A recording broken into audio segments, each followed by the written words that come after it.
Hey everyone, I hope Ultra League has been going well for you all. I want to create a quick update video on the Gengar, Crustle, and Lapras line. So I anticipated a decent amount of Talonflame in Ultra League, and I figured this line is quite strong against it as well as the old meta. So I want to give it a shot and kind of see what the new matchups look like against new XL mons such as Umbreon and Talonflame and some others as well. If you haven't seen the original video, I highly recommend you check it out because there's a lot more matchups there. Definitely take note of the movesets on these Pokemon because it's very important. Both my Lapras and Crustle are not XL variants. Obviously, XL variants will give more bulk to them, but I personally just don't have the resources to do that. But if you're able to, it should make the team even bulkier and even stronger in a lot of matchups.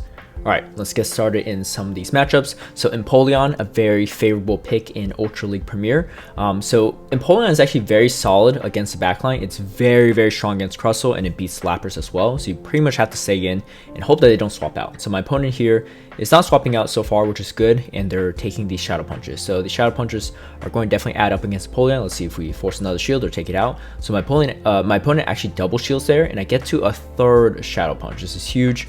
Let's see if I get a double shield. I actually get a double shield from my opponent. So this is really big because now I could just Ice Shard down this Empoleon. Lapras is very bulky in general, but even bulkier in Ultra League. And mine isn't even XL. So if you have XL Lapras, even better. So this is really bad for my opponent. Pretty much anything with no shields going to a Lapras with energy and one shield advantage will struggle. And it's going to be a Venusaur. This is even better because Venusaur is pretty solid against Crustle. And they come in, this looks like a fire type. It's going to be a Charizard. So Charizard, as you've seen in the previous videos with Crustle, it does not like Crustle at all. A few smackdowns and you can pretty much take it out. Crustle is probably one of the best anti-flyers in Ultra League Premier, mainly because it checks a lot of the flyers as well as not being weak to counter. It only takes neutral from counter, which is really solid. And so a lot of the typical anti-flyer counters like Machamp and stuff will still beat Crustle, but they don't beat it as hard. Same thing with Obstagoon actually. Obstagoon actually struggles a little bit against Crustle just because you're taking Super Protective and X Scissors. So this is a very popular line, Empoleon with Double Dragon, a line that I believe Toshi created, or at the very least popularized. I think he is the first one to create this line. But anyway, so my opponent here swaps out. So a lot of you play this a little differently, so it kind of varies based on the opponent you go into. But this opponent actually decided to swap straight to the Kingdra, which is definitely the right play if you're playing this line. So if you are playing this line yourself, I recommend you play it this way. Now, a few mistakes by me.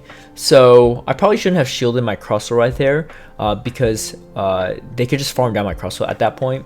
And then another thing to note is that the Empoleon, like I said before, is the biggest threat to this team, and because of that, you really need to take it out with Gengar if possible. So my Lapras obviously has energy here. I go for a Skull Bash. I probably just gone for double Surfs. That actually might have been better for me. I don't know if 3 Surfs would have been enough. As you can see, I get to this third Surf. Actually, no. Yeah, I get to this third Surf. I'm going for another Skull Bash. Unfortunately, it's not enough. So definitely a few misplays by me. So let's see how I run it back again into another opponent using this line. Very popular line, so you definitely want to understand how to play this. So if the opponent does not swap out, it's perfect because then you could chip down this Empoleon and then your backline is strong. Both Crustle and Lapras are strong against both backmons. Kingdra is kind of a pain because it only takes neutral from the ice damage and Skull Bash. Pretty much all the moves actually in the backline. Dragonite is pretty much dead weight against the backline of this team, and my opponent here actually double shields, which is perfect because I don't mind being at a shield disadvantage here, or a Pokemon disadvantage, because having that shield advantage is huge. And once I get rid of this Empoleon, it's pretty much GG's. And my opponent here isn't really going to swap out to anything. Best case scenario, they swap to a Kingdra, but then the Dragonite still has to face the Lapras down the road. So my guess is they come in with Kingdra right here, and then I'm going to build up to I guess I was trying to build to Skull Bash, but unfortunately I couldn't get there. I'm going to swap straight to Crustle. This Octazooka is going to hurt, so I'm going to have the shield, and they actually go for Outrage, so that's really good. I don't get debuffed, and they come with Dragonite as predicted. I'm going to get off a Rock Slide before they can get a move off. So really understanding if they swap out, that's actually the right play for the Empoleon Double Dragon user against this line. I would not invest shields. Unfortunately, I made that mistake earlier, which is why I saw the loss.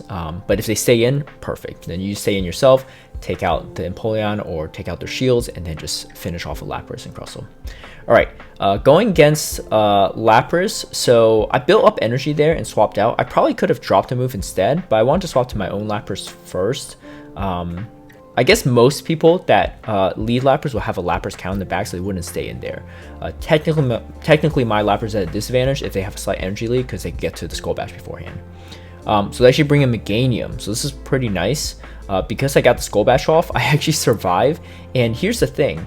This Lapras can't throw a Surf, because it actually doesn't take me out, as you can see, especially after the defensive buff. So because they did that, I actually get another Skull Bash off. Let's not forget that Gengar in the back still has plenty of energy. And so they're forced to throw another Surf here and waste their energy. And then now I still have my Gengar with a Sludge Bomb ready. That's going to do a decent amount of damage. They actually shield. I swapped my Crustle. Catching the Surf doesn't really mean anything, to be honest. It's probably better if I caught the Surf on my Gengar. Yeah, and then my opponent's going to concede right there, because as you can see, Charizard does not like the Crustle tank. Alright, this is definitely one of the harder matchups. Swampert in the lead. Now, if you saw my last video, you'll know how to play this out. Unless it's a Shadow Swampert, you could tank one Hydro Cannon if you have a decent ranked Gengar. Mine is actually pretty high ranked, so unfortunately I couldn't get off the second Shadow Punch. Sometimes you could if you don't let them sneak in a Mud Shot, but that's fine. So in this specific matchup, I am down a shield, and I'm going to get hit by 2 Sludge Waves, which is not great. And then I farm up a little bit more energy. So I'm pretty much banking on Crustle here. Here's the thing though, a lot of teams that lead Swampert in the lead are weak to Crustle in the back.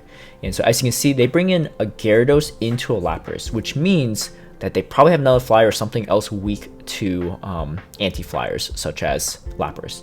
And it is, as you can see, a Dragonite. Going to take that out, and they're going to take out the Gyarados. They're going to concede the match right there. So yeah, even though it might look very bleak in the lead, essentially what you have to consider is anyone that leads Swampert is probably going to have 2 anti-grass in the back. Anti-grass tend to be flyers or things that are weak to Lapras and Crustle. Alright, this is favorable for the most part. I get baited, unfortunately, and then I swap to my Lapras here. I'm going to tank this move. It looks like it's going to be just a crunch, which is not the end of the world. So I'm going to start throwing Surfs here. I guess I could go Skull Bash, but if it gets shielded, then I'm in a bad spot, right? And Surfs actually still do a decent amount of damage to Gyarados, so I'm okay with that.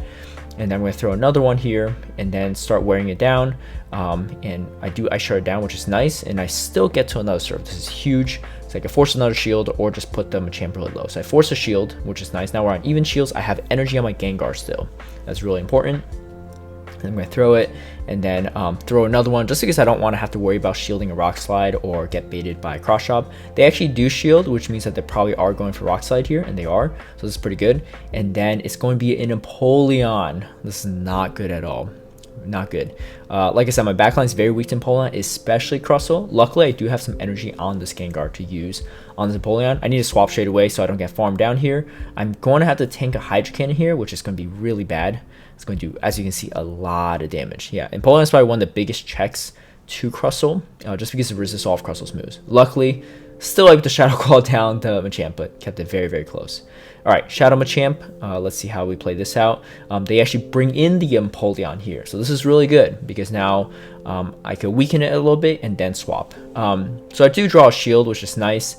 The thing is, I can't stay in too long Gengar versus Empoleon, because I still need my Gengar for the Machamp.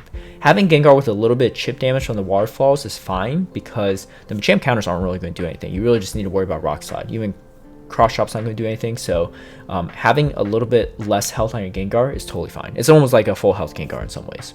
Alright, so they actually swap back into their Machamp. I unfortunately don't get to that last Surf, but I do have shields. I'm going to have to shield this, because they still have the Empoleon in the back too, so this Gengar has a lot of value. And I'm going to Shadow Claw down.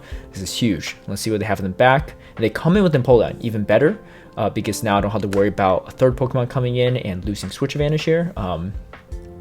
Well, I technically don't have switch advantage, but alignment essentially. And then here comes the Talonflame, and Crustle doing its thing, just throwing the smackdowns and pretty much taking out this Talonflame. No charge moves necessary.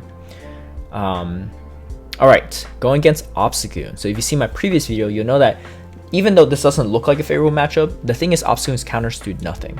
pretty much to Gengar. So it's just really the charge moves you have to worry about. So you could tank one Ice Slash, no problem.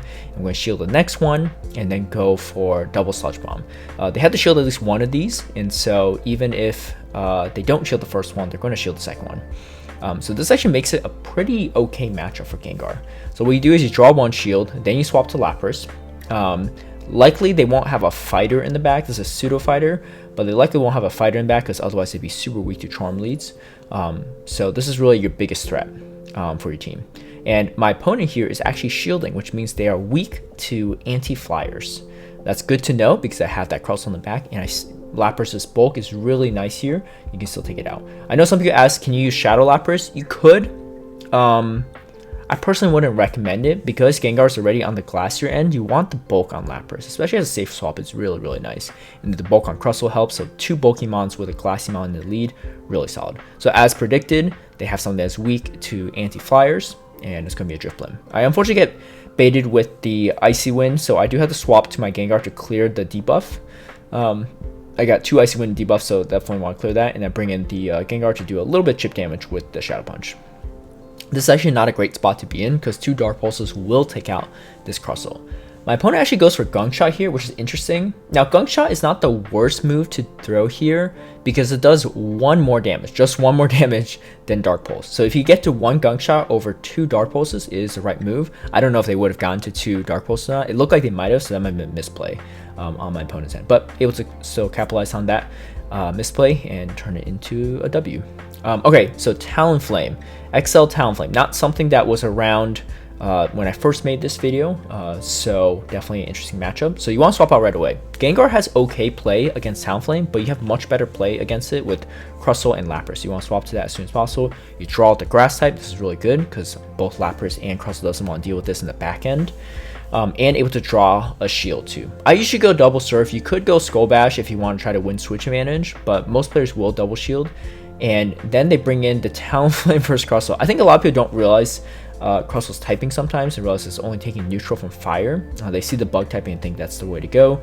But able to farm down the Talonflame, which is really solid, and now have X-Scissors for Umbreon. Umbreon, another Pokemon that wasn't around when I first made this video, or at least the XL variant, which means most people didn't use it. But Crustle does really solid against it because you have that X-Scissors that does super effective damage, and Crustle itself is quite bulky too. And like I said, I'm not even running an XL Crustle. Now, if I had an XL Crustle, man, this thing would be even thicker. Same thing with Lapras too. All right, so I'm trying to catch a foul play here. Unfortunately, it doesn't work, but they have to throw anyway because as you can see, this Umbreon's quite low, and even Gengar could take it out. It can't snarl me down, so I could have gone to Sludge Bomb and throw right away, and I get the X-Scissor and finished off. Yeah, so as you can see, there's been a few Talonflames already so far, and Talonflames, Charizards just do not have play against this line, especially when they're in the back. If they're in the lead, it's a little bit better. So I charge up to 2 Sludge Bombs against this Typhlosion here. Typhlosion with Incinerate was definitely also not a Pokemon that was around when I first made this line. So definitely a more interesting matchup. If it had Shadow Claw, I think it'd probably be better actually. But my opponent actually double shields here, and we CMP on the second blast move. That's huge because now Crustle can just farm down. And Crustle with the shield with Lapras as well in the back is very, very solid against most things in the back. Even against Swamperts or Empoleons, you have a little bit of play depending on what the third Pokemon is. They come with Obstagoon. Again, really solid for Crustle because the X-Scissors do super effective, and the counters in cross shops only do neutral. So you actually want to go, what do you call it? Nice Slash against Crustle if you're the Obstagoon user. And then as you see, another flyer in the back, and they're going to see the match right there. All right, Umbreon lead, very, very bad for Gengar, especially because my Gengar is not even running Focus Blast, so I do have to swap out right away. My opponent there was going for Outrage, and I can tell it took way too long for a crunch, so I figured it's worth the shield, and I really need to win switch here. Now, I can't have that Gengar matched up against the Umbreon, so it looks like they're going for another Outrage, so really worth the double shield here, I think, in my opinion. I'm going to go for double Surfs in case they shield. They actually don't shield, which is interesting, but that's fine. I actually have another Surf ready for the Crustle, and they lock themselves into this Crustle against my Gengar. So opposing Crustles, you don't see them too often in the meta, but nice to see a fellow Crustle user. And then now I have the not so great matchup with Gengar versus Umbreon. But like I said before, Umbreon is very bulk weighted, so it's not going to do too much damage to these Snarls. Snarl already doesn't do that much damage. And Gengar is bulkier in Ultra League than Great League. Look at this. I got off 2 Sludge Bombs and a Shadow Punch against this Umbreon, who's trying to farm me down with Snarls. So they actually do succeed in farming me down with Snarls, but did it pay off? I don't know, man. I don't think so. I mean, this Crustle could tank all these foul plays, you know? It could tank a 3rd foul play, no problem. And their only win condition here is really sacking their last Pokemon. And so let's see if they go for it. And they do go for it. Unfortunately, it didn't go well for them, and they're going to concede the match because I had X's already. All right, XL Alolan Ninetales. So this is kind of interesting. If it had Charm, it'd be much better for me. But because it didn't have Charm, I decided to swap out because I don't want to get hit by a Psyshock, because I'll definitely probably one-shot the Gengar. And I draw out the Fighter, which is good to see. Now, if I had Charm, I would have stayed in and just thrown Sludge Bombs. But Powder Snow, you definitely want to swap out. Okay, and then here comes a Surfetch. Again, Lapras is such a great safe swap because it can force shields against most of his counters. And so here I come in with my Gengar. I'm going to just Shadow Claw this thing down. I figure it probably has Leaf Blade and maybe Close Combat. Otherwise, we would have thrown the Night Slash ready. All right, I have Sludge Bombs ready. So I throw it, one-shotting the Ninetales, which is huge. Again, Sludge Bomb is really great coverage. I like it much more than Shadow Ball. And Focus Blast is kind of just hit or miss. You know, if you land it, great. If not, you're kind of in a pickle. All right, and then Crustle here. You can tank whatever they throw at you. It's going to be Icy Wind, that's fine. Just going to Smackdown, and they're going to concede the match. The amount of people that concede matches when the Crustle comes in is very, very satisfying. I wish I could see Crustle do more, to be honest, and get more action in. But unfortunately, people are just like, there's not much I could do here. All right, Surfetch. Counter swap again. You could force a shield here, and you get off the second surf, so you can either flip this or force a shield, which is huge because you can farm it down with Gengar. My opponent actually decides to let it go, and that's great because now here comes Crustle, and then they actually switch lock themselves here, which is not great for them because they came in a little too quick. And then my opponent here is going to throw a Blaze Kick, which I do survive with this Blaziken. And then again, the counters don't do much, so you don't have to really worry about that. And then Gengar's bulk is really nice in Ultra League. You can tank that Blaze Kick, no problem. And then I'm going to tank this, or I'm going to just let this next one go because my Crustle will do neutral against this Blaziken because Rock is super effective against fire and they're resisting with the fighting type. So yeah, so able to take that out. Drifblim leads, really solid. You pretty much 3 things that check it. Honestly, Gengar's the worst check for it, so what I do is throw a Shadow Punch and then swap straight to Lapras. That way you don't have to worry about shielding a Shadow Ball. If they throw Icy Wind, it's going to do no damage. If they throw a Shadow Ball, you can still tank it and be fine, as you can see right there, and they're still down a shield. And here comes the Empoleon. I go for Skull Bash here. Maybe Surfs would have been better, looking back on it, because I do have the Gengar with a 2-to-1 shield advantage, so I'll be able to handle that, no problem. And I still have the Crustle against the Drifblim. I don't know what the 3rd Pokemon is, but yeah, I come in with my Gengar right here. I do shield this, and the main reason why I do this because their switch timer is a little off from mine, so I could Shadow Claw this down. I have a lot of energy here. This is huge because I could take out the Drifblim one way or another because I have 2 Shadow Punches loaded up. Lagging a little bit here, but they shield one, and then they bring in what looks to be a Swampert. Backline Swampert's very deadly for this line, especially when Lapras is low. So this is kind of an issue. So I bring my Lapras just so they don't farm me down with Mud Shots here, and they force to throw a Hydro Cannon. This is not bad. They force to throw the Hydro Cannon, which means they can only stack up 1 additional Hydro Cannon. Just need to get this Exorcer before the Swampert gets to their 3rd Hydro Cannon, able to take it out, fortunately, and then I can smack down the Drifblim. So even against backline Swamperts, this line still has a little bit of play. You just have to finesse a little bit, right, and understand your matchups and how you can optimize the most amount of damage, right? Bringing that Lapras in to absorb that Hydro Cannon was critical.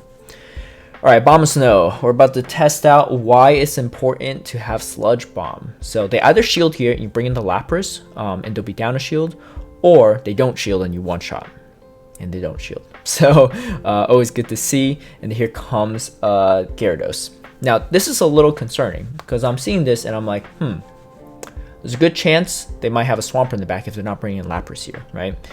Because Gyarados doesn't have the best matchup against Lapras, but Swampert has even a worse matchup. And if they have a Swampert in the back, I'm in trouble because I have a Crustle and I have a low health Gengar, right? And this is actually a pretty popular line. I know one of my patrons, Rashida, yo, it's me, used it on stream. I don't know who originally created it. Maybe she did, maybe someone else did. But I'm going to let this Aqua Tail go because I know the Aqua Tail is going to be much more manageable than a Hydro Cannon. And as you can see, it's a Swampert, a Shadow Swampert at that.